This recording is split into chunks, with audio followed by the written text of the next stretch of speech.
Sebelumnya saya menyapa bagi kita semua, Shalom. Sepertinya terlalu tegang, apa karena pengaruh akhir bulan?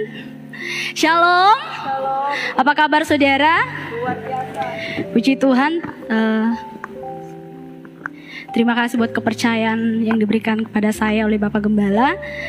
Bersyukur kepada Tuhan Yesus yang oleh anugerah Tuhan boleh menyertai perjalanan saya bersama keluarga dari Kendari ke Toraja, bahkan Toraja ke Kendari dalam penyertaan dan pemeliharaan Tuhan. Mari sama-sama kita temukan pembacaan kita pada sore hari ini dalam kitab Kejadian pasal 6 ayat yang ke-9, dan kita akan lompat di pasal yang ke-7 ayat yang pertama.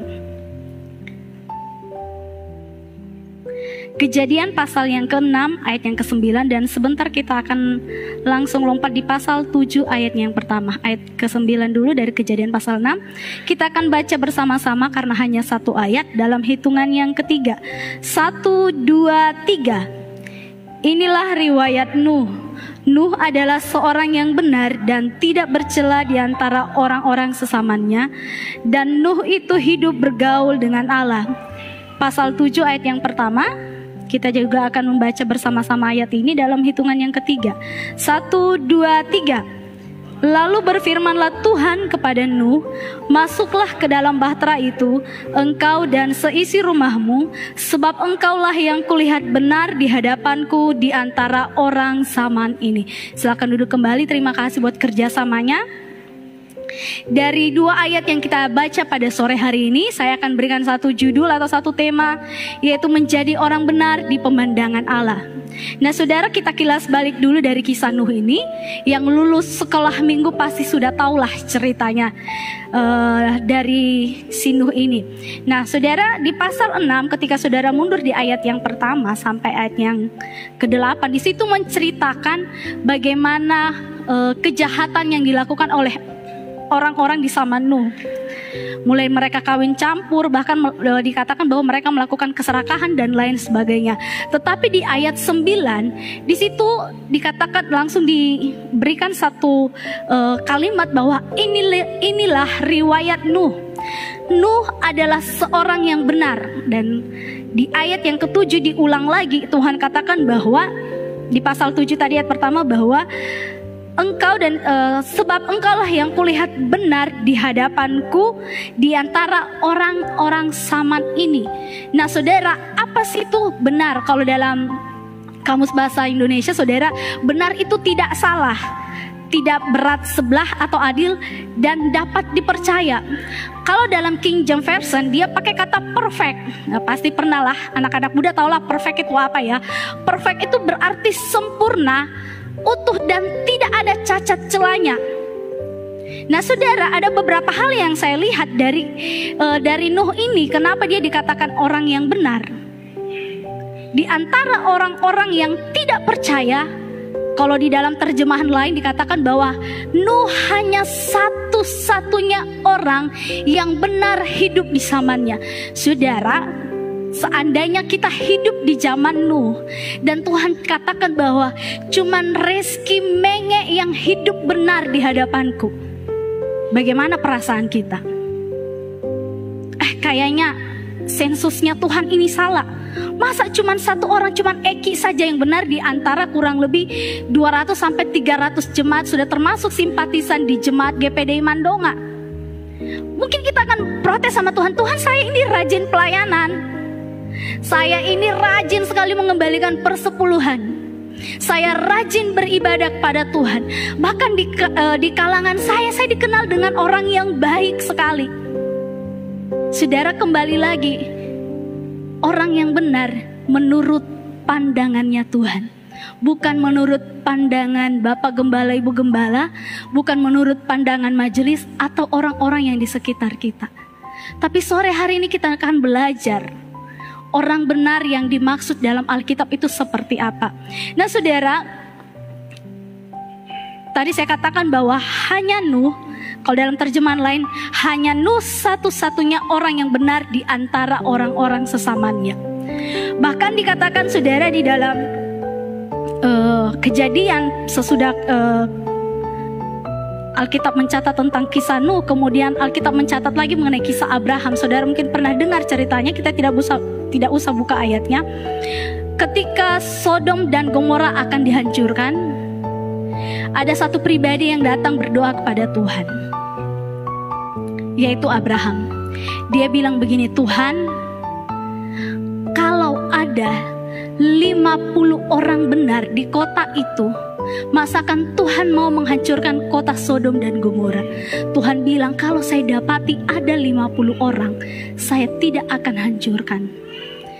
Tawar lagi, Abraham bilang, Tuhan, kalau 40 orang yang saya dapati, yang Tuhan dapati di kota itu, masih maukah Tuhan hancurkan itu?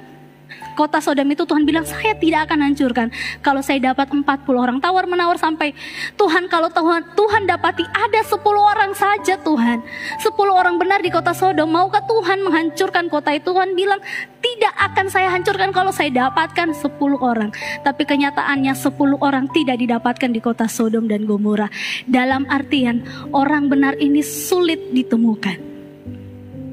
Tadi saya katakan bahwa salah satu pengertian dari orang benar itu orang yang bisa dipercaya. Itu sulit didapatkan.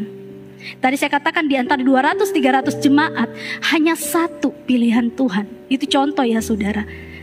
Orang benar di zaman ini sungguh sulit untuk ditemukan. Saudara tergolong orang benar? Banyak sekali yang ragu saudara.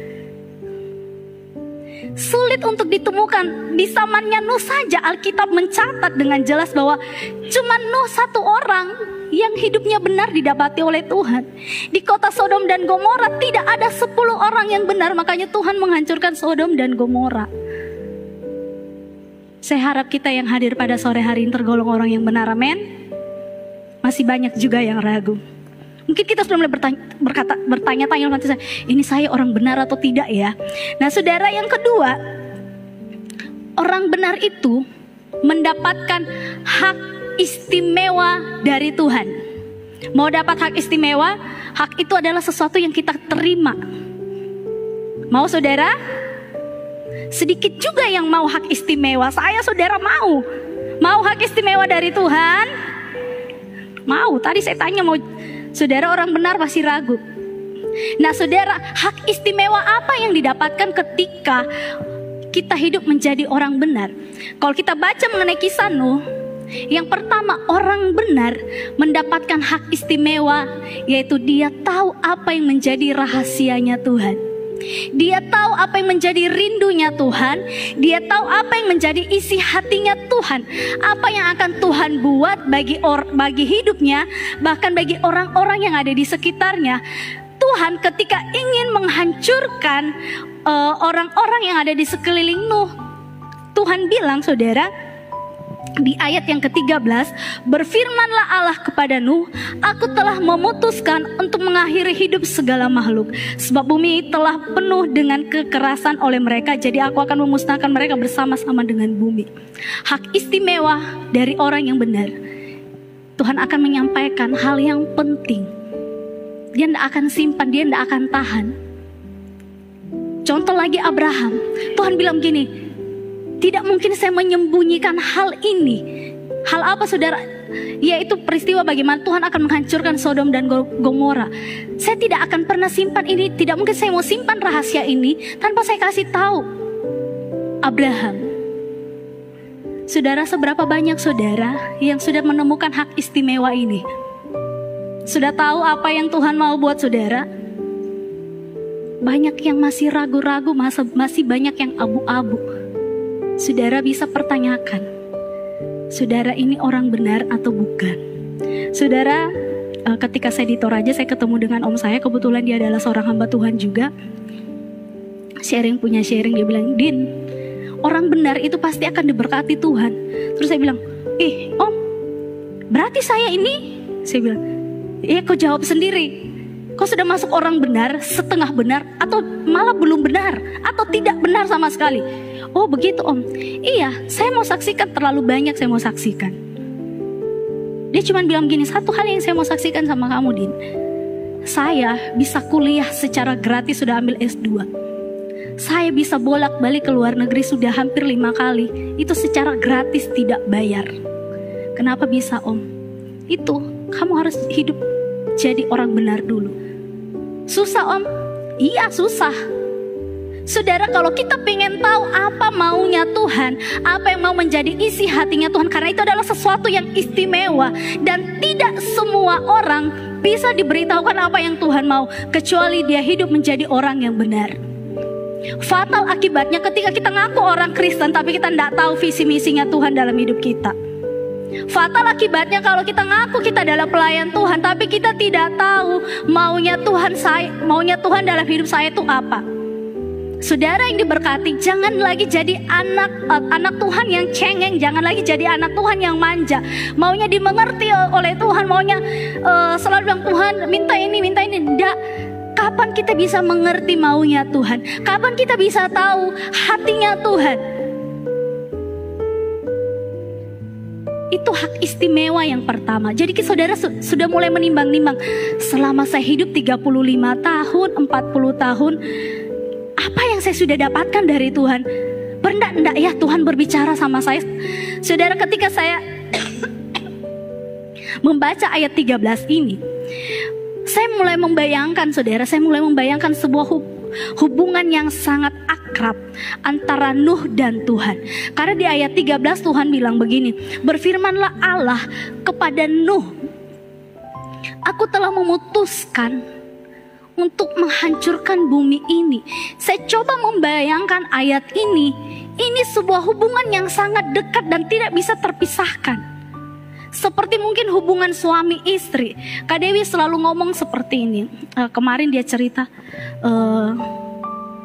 karena Bapak Gembala bilang, kamu ini harus tahu yang mana kebutuhan dan mana keinginan. Karena Ibu Gembala suka belanja aksesoris rumah tangga lah. Dia mau coba sembunyikan, tapi akhirnya karena dia merasa tertuduh, akhirnya dia bilang, sayang, itu kan ini adalah salah satu jemaat dia sebut.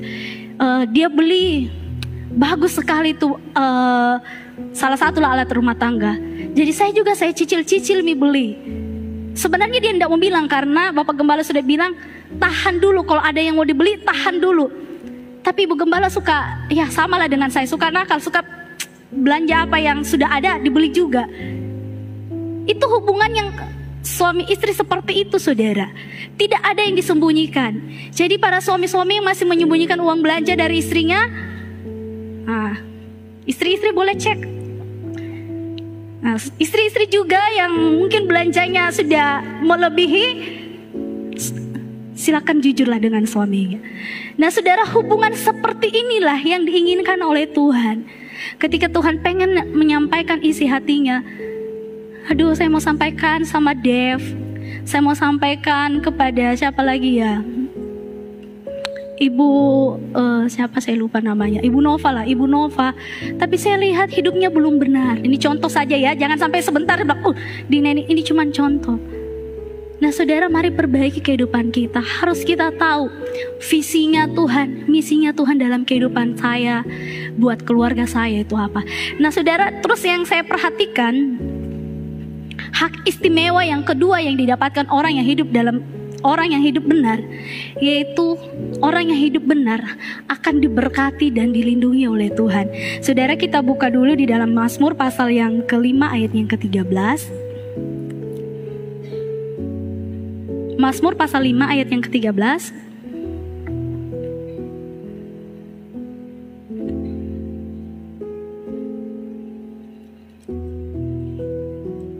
Saya akan bacakan Mazmur pasal 5 ayat yang ke-13. Sebab Engkaulah yang memberkati orang benar ya Tuhan, Engkau memagari dia dengan anugerah-Mu seperti perisai. Saudara, hak istimewa yang selanjutnya yang kita dapatkan ketika kita menjadi orang benar, kita akan diberkati oleh Tuhan secara jasmani dan rohani. Tidak cuma sebatas diberkati Tuhan, tapi Tuhan katakan kita akan dipagari seperti perisai. Perisai itu pelindung ya saudara. Ketika Tuhan yang pagari kita, tidak ada satupun yang bisa jatuhkan kita. Tidak ada satupun manusia yang dapat menghancurkan kita. Bahkan kuasa gelap sekalipun tidak akan dapat menembus pagarnya Tuhan. Ayub contohnya, dikatakan bahwa Ayub ini adalah orang yang sangat kaya di zamannya. Bahkan iblis ketika menghadap Tuhan, Tuhan bilang begini, bagaimana dengan hambaku Ayub? Bagaimana saya bisa rusak dia Tuhan? Bagaimana saya bisa hancurkan dia ketika kamu pagari dia, ketika kamu lindungi dia? Iblis tidak mampu menyentuh orang yang hidup benar di hadapan Tuhan. Orang yang benar di hadapan Tuhan tidak akan kekurangan. Bahkan Daud katakan bahwa orang yang benar tidak akan pernah dibiarkan meminta-minta. Amin. Saya percaya bahwa kita jemaat GPD Mandonga akan menjadi jemaat yang diberkati dan dipagari oleh Tuhan ketika kita menjadi orang yang benar di hadapan Tuhan. Hak istimewa selanjutnya yang akan kita dapatkan dalam Yakobus dikatakan bahwa Yakobus 5:16 bahwa doa orang benar besar kuasanya. Hak istimewa yang kita dapatkan ketika kita berdoa, doa kita dijawab oleh Tuhan. Amin. Saudara-saudara punya pergumulan masing-masing. Ada yang bergumul untuk suami, ada yang bergumul untuk istri, ada yang bergumul untuk anak-anak, ada yang bergumul untuk orang tua, ada yang bergumul untuk pekerjaan dan untuk masa depan. Semua kita dalam porsi yang berbeda-beda. Tapi percayalah saudara, ketika saudara hidup dengan benar, saudara hidup sesuai dengan maunya Tuhan, firman Tuhan katakan, doa saudara dijawab oleh Tuhan tepat dan seperti yang Tuhan kehendaki. Saudara yang diberkati dalam nama Tuhan Yesus Kristus. Selanjutnya saudara, orang benar yang saya perhatikan di kitab tadi, di kitab Kejadian, menjadi orang benar adalah sebuah keharusan. Saudara adalah orang Kristen. Kristen itu adalah pengikutnya Tuhan. Berarti saudara mau tidak mau, suka atau tidak suka, saudara harus dan wajib menjadi orang benar. Tidak ada tawar-menawar. Saudara yang diberkati dalam nama Tuhan Yesus Kristus, bagaimana caranya supaya kita bisa mendapatkan hak istimewa dari Tuhan? Ini yang akan saya bagikan bagi kita. Mari sama-sama kita buka di dalam 1 Korintus 6 ayat 17, bisa ditampilkan.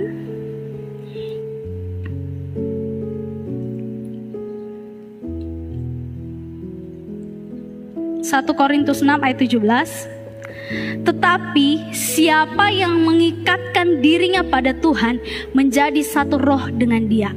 Ini yang akan saya bahas. Bagaimana caranya supaya kita menjadi orang benar yang mendapatkan hak istimewa dari Tuhan? Boleh tampilkan ulang? Siapa yang mengikatkan dirinya pada Tuhan menjadi satu roh dengan Dia. Saudara, kalau saudara punya uang koin atau uang kertas lah, dia tidak dikatakan uang kalau sebelahnya hilang. Makanya dikatakan bahwa dia punya nilai ketika dia lengkap, depannya gambarnya ada, belakangnya juga ada. Nah, menjadi satu roh itu seperti itu, tidak bisa dipisahkan. Untuk menjadi orang benar, mau tidak mau, suka atau tidak suka, saudara harus mengikatkan hidup saudara dengan Tuhan. Menjadi satu bersama dengan Tuhan. Apa itu mengikatkan diri dengan Tuhan? Apa itu menjadi satu dengan Tuhan? Saudara yang diberkati dalam nama Tuhan Yesus, dalam 1 Korintus pasal 3 kita mundur, ayat 16 dan ayat yang ke-17. Tidak tahukah kamu bahwa kamu adalah bait Allah dan bahwa roh Allah diam di dalam kamu? Jika ada orang yang membinasakan bait Allah, maka Allah akan membinasakan dia. Sebab bait Allah adalah kudus dan bait Allah itu ialah kamu. Mengikatkan diri dengan Tuhan berarti menyadari bahwa kita adalah miliknya Tuhan. Kita harus punya kesadaran bahwa hidup ini, tubuh ini adalah baitnya Tuhan. Kalau Tuhan yang punya hidup kita, jangan saudara kotori dengan hal-hal yang bersifat duniawi. Saudara, saya berikan contoh. Saya membeli rumah dari mungkin saudari Vena. Saudara Vena, saya beli ya rumahmu dengan harga sekian. Jadi sah rumah itu milik saya karena saya sudah bayar dan sudah ada perjanjian tentunya. Sudah pakai materai supaya lebih resmi lah. Saudara, karena sudah milik saya, jadi terserah saya ya, karena saya adalah penunggunya, saya adalah tuan dari rumah itu. Tidak mungkin Vena yang mantan yang punya rumah ini datang mengotori rumah saya. Tidak bisa. Karena apa? Rumah ini sudah jadi milik saya. Jangan lagi Vena seenaknya buang sampah di situ, menghambur di situ, tidur di situ. Tidak bisa, karena saya sudah jadi tuan rumahnya. Saya sudah bayar kok. Nah, seperti itulah kita harus punya kesadaran bahwa hidup ini punya Tuhan, bukan punya saudara. Jangan seenaknya pakai di hidup saudara dengan hal-hal yang tidak dikehendaki oleh Tuhan. Kerja boleh, sibuk boleh, tapi jangan pernah lupakan kewajiban kita kepada Tuhan. Saudara boleh sibuk melayani. Kalau minggu lalu Kak Semi katakan bahwa Maria telah mengambil bagian yang terbaiknya dengan duduk di bawah kaki Tuhan, mendengarkan apa yang Tuhan mau. Karena Maria menyadari bahwa hidupnya adalah miliknya Tuhan.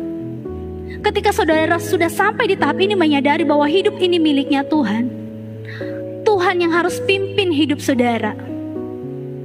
Jangan lagi kita yang ngatur Tuhan. Tuhan, saya mau ke kanan ya.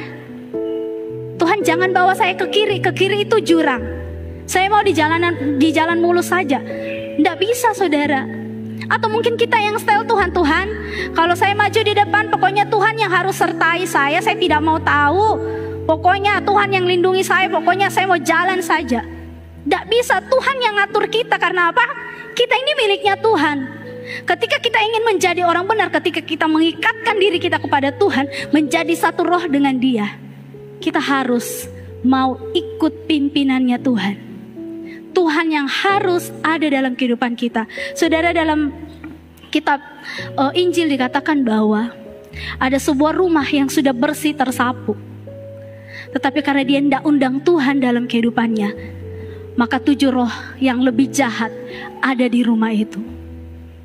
Saudara, di luar Tuhan kita tidak bisa buat apa-apa. Hidup kita akan hancur, hidup kita akan kacau balau. Jangan bersandar kepada uang saudara. Jangan bersandar kepada harta saudara. Uang bisa dicari, harta bisa dicari, tetapi saudara, waktu yang terbuang bersama dengan Tuhan tidak akan pernah bisa kembali lagi.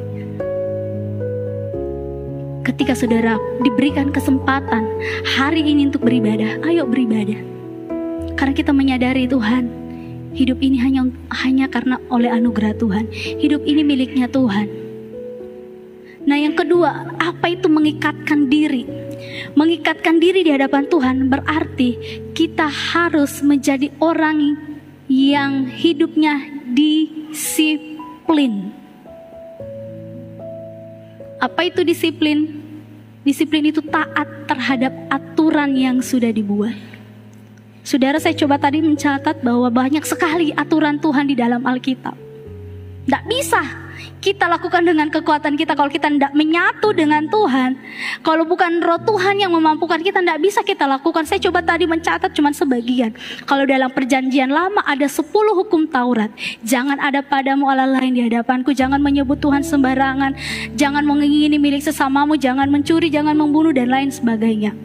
Masuk di dalam perjanjian baru, Yesus mengajarkan bahwa ketika kamu ditampar pipi kanan, kasih pipi kirimu. Tidak masuk akal saudara ajarannya Tuhan. Saudara mampu mengampuni orang yang sudah melukai saudara 70 kali 7 kali. Tidak bisa saudara, sulit. Itu hanya bisa dilakukan oleh Tuhan. Ketika Tuhan yang ada dalam kehidupan kita, Tuhan yang akan bergerak supaya apa yang kita tidak bisa lakukan, Tuhan yang lakukan. Tidak sampai di situ ajarannya Tuhan. Rasul Paulus mencatat bahwa ada 9 buah roh: kasih, sukacita, damai sejahtera, kesabaran, kemurahan, dan lain sebagainya. 10 hukum Taurat saja belum bisa kita lakukan. Ajarannya Tuhan aja yang simpel, mengampuni sulit. Muncul lagi 9 buah roh. Saudara kalau baca lagi tulisan Rasul Paulus mengenai hidup baru, jangan ada kata-kata kotor keluar dari mulutmu. Kamu harus begini di dalam kitab Efesus. Banyak saudara. Saudara bisa lakukan? Tidak bisa. Kenapa? Kalau pakai kekuatan kita, tidak bisa.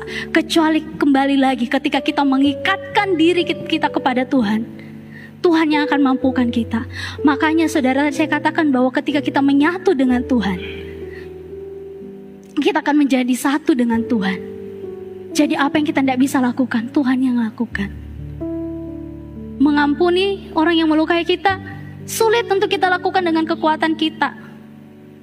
Mengampuni orang yang sudah merugikan kita mungkin sudah puluhan juta, ratusan juta, sulit. Hanya bisa dilakukan oleh Tuhan, pekerjaan Roh Kudus yang memampukan kita. Tidak bisa kita pakai kekuatan kita. Saudara, waktu saya di Toraja, saya bilang saya banyak sharing dengan om saya ini yang tadi saya katakan. Saya bilang begini, Om, kenapa bisa sesukses inilah, bisa saya bilang lah kalau di dunia sekuler, seberhasil ini dalam pelayanan. Dia cuma bilang, nih tanam lutut Din, tanam lutut. Saya bilang, Om sudah tidak lihat kayak ini saya punya luka di lutut ini terlalu banyak nih. Capek kita berlutut terus berdoa tapi ya saya cuma ketawa. Bilang satu lagi Din kuncinya. Apa Om? Disiplin. Dia bercerita seperti ini saudara. Kemarin saya sudah bagikan di doa puasa. Dina, kamu tahu tantemu? Kenapa Om? Dia itu sangat disiplin di gereja. Kamu terlambat, kita kan di sini latihannya jam 4. Kamu terlambat lewat berapa menit saja, karena mereka harus on time latihan. Kamu cuma datang duduk saja, tidak boleh melayani. Hah? Terlambat? Saya ketawa saudara, karena kadang kami molornya sampai 4:30. Saya ketawa, jangankan itu Din, kamu tidak puasa, jangan harap kamu berdoa. Saya tambah ketawa lagi, ya Tuhan, jauh berbeda. Kamu tidak ikut pujian penyembahan, tidak akan, saya langsung masuk, sama mi Om. Di tempatku juga begitu, kalau tidak ikut doa tidak boleh melayani. Dapat 1 poin saudara. Satu lagi, kamu posting lagu dunia, posting kegalauan kamu yang tidak jadul berkat di sosial media, kamu di skip scores dari pelayanan. Saya cuma bilang gini, sampai segitunya Om? Iya, disiplin. Saya bilang, Tuhan, biar misalnya secara perlahan-lahan saja, tidak bisa satu kali begitu. Saudara, berat, disiplin itu berat saudara. Kita mau hak istimewanya Tuhan, tapi kalau kita nggak mau diatur sama Tuhan, jangan pernah coba-coba bisa dapat hak istimewa. Tidak bisa saudara. Disiplin ibadah jam berapa? Jam 8. Datang 8:30. Kita mau dapat apa saudara? Ibadah mulai jam 5, kita datangnya 5:30. Doa pelayan 4:30, ada yang sudah datang kurang 10 menit, jam 5 mau dapat apa saudara? Bagaimana berhasil pelayanan? Saudara, ketika saya dengar kata-kata ini dari Om saya rasa tertampar saudara. Saya bilang, Tuhan, saya tidak bisa lakukan ini. Ini berat sekali Tuhan. Jangankan untuk pelayanan, untuk diri saya, untuk mendisiplinkan diri saya, untuk berdoa saja ini sulit. Saya ngomong begitu sama Tuhan. Saya bilang, Tuhan, ternyata untuk meraih sesuatu yang luar biasa bukan perkara yang gampang. Karena kita menjadi orang Kristen yang gampangan, tidak mau diatur sama Tuhan, mau ngatur diri kita sendiri. Saudara, belajar tunduk dengan aturannya Tuhan. Tadi saya sudah katakan banyak. Tidak bisa kita lakukan dengan kekuatan kita, Tuhan yang bisa. Jangan lagi bilang tidak bisa, saya yang harus ngatur Tuhan, tidak bisa. Kita harus belajar tunduk di bawah aturannya Tuhan. Orang akan terlihat, jangan dulu aturannya Tuhan. Aturan di dunia sekuler, kalau dia belajar tunduk, berarti dia orang yang bisa didisiplin. Tapi anehnya, kadang aturan di dunia sekuler kita tunduk baik-baik. Sedangkan aturannya Tuhan ini saudara, Tuhan yang adalah Raja kita, pemimpin dan pemilik hidup kita, kita langgar terobos saja. Lampu merah saja yang mungkin yang tidak ada CCTV-nya, orang bisa, kita bisa apa saudara, tunduk. Hanya sebuah lampu saudara yang terdiri dari merah, kuning, hijau, kita bisa tunduk. Hanya lampu, tapi kenapa dengan aturannya Tuhan sulit? Terobos saja, toh Tuhan tidak lihat. Toh saya masih hidup, besok saya masih bisa bertobat. Belajar hidup disiplin.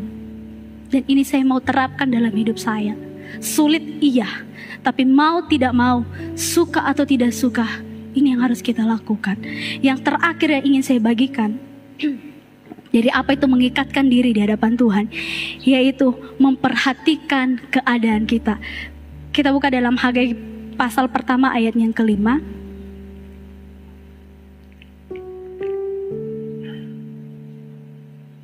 Hagai pasal pertama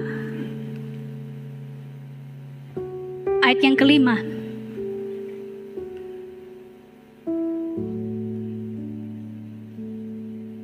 Hagai